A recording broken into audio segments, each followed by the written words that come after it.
Esse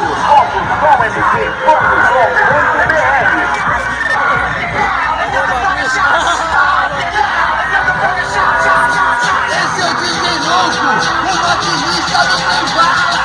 Eita pra tu ver.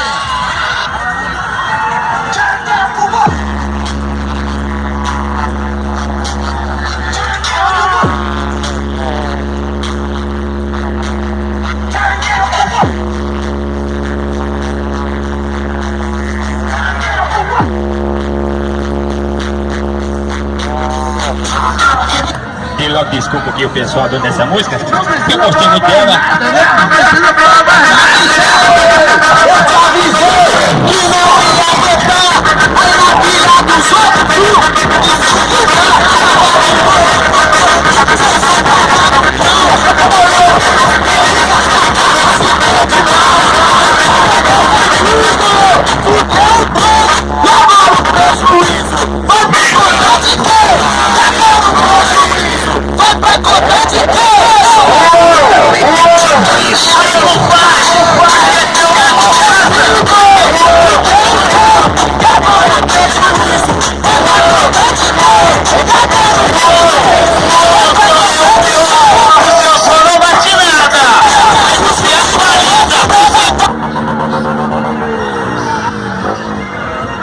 Vai pra contar de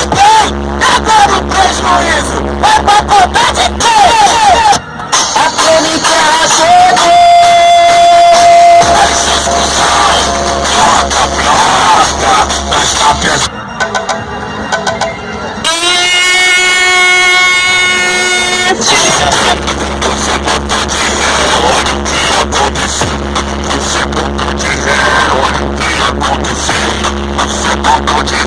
Olha o que aconteceu.